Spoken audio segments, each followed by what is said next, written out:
হালুয়াঘাট উপজেলায় নবী করিম সাল্লাল্লাহু আলাইহি ওয়াসাল্লামকে নিয়ে কটূক্তির অভিযোগে সুমন নামে এক যুবককে গ্রেপ্তার করেন হালুয়াঘাট থানা পুলিশ। ২৬শে সেপ্টেম্বর বৃহস্পতিবার উপজেলার পাগলপাড়া এলাকায় এ ঘটনা ঘটে। স্থায়ী সূত্রে জানা যায়, সুমন হালুয়াঘাট উপজেলার ৩ নং কৈচাপুর ইউনিয়নের নালিতাবাদ রুটে পাগলপাড়া মুদির দোকানে পরিচালনা করে থাকেন। বৃহস্পতিবার দুপুরে নবী করিম সাল্লাল্লাহু আলাইহি ওয়াসাল্লামকে নিয়ে কটূক্তি করায় এলাকায় উত্তেজনা ছড়িয়ে পড়ে। পরে কয়েক ঘন্টা আত্মগোপন থাকার পর শাহপাড়া এলাকা থেকে জনতার হাতে ধরা পড়ে। পরে স্থায়ীরা তাকে পুলিশে কি ঘটনা হয়েছিল জনতার মুখে জানিয়ে আসে। সরাসরি বলছি স্যারের নবী বুটকে মারার নামাজ নবী নাই মিশা নবী এটা ওপেন করছি। তারপরে আমরা তারা দরবার শেষে পরে দরবারে বাস ঢুকছি। নবী কিনে কটূক্তি করার কারণে আমি একটা দৃষ্টান্তমূলক শাস্তি চাই।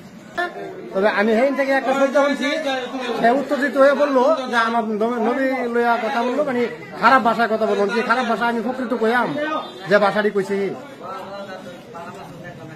মুখে বলা, মানে সবার মুখে তো আর আয় না। আশা করছে তখন আমার এটা হেন থেকে সহ্য হয়েছে না, বুঝলি। পরে হেন থেকে আমি এই দোকানে আয়া দেখলাম অনেকই লোক আছে।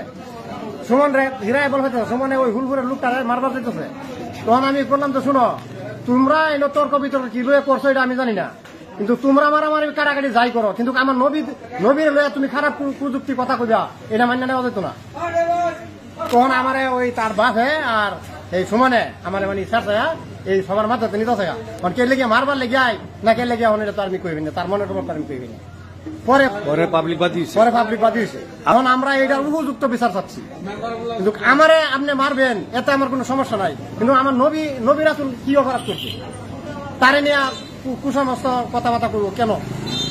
হেত নেশা করলু, হেত নমাজ রোজা কিছু বুঝে না, তাহলে তুই এই অশৃঙ্খল ভাষাকে লেগে করবি।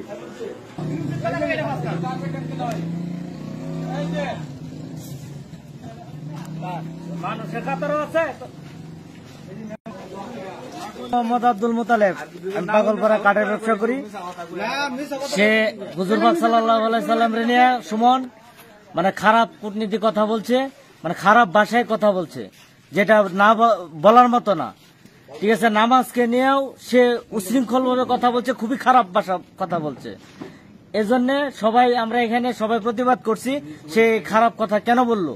ঠিক আছে, সে আমাদেরকে গালি দেও, আমরা মেনে নিব, কিন্তু হুজুর পাক সাল্লাল্লাহু আলাইহি সাল্লাম রে আমরা সবাই, আমরা মুসলমান জাতি সবাই তার উম্মত, ওই এরকম ধরনের খারাপ ভাষায় কথা বলবে আমরা এটা মেনে নিতে পারি না। আমরা তার এটা এই সর্বোচ্চ মানে যতটুক মানে যা শাস্তি আছে ওইটা আমরা চাই।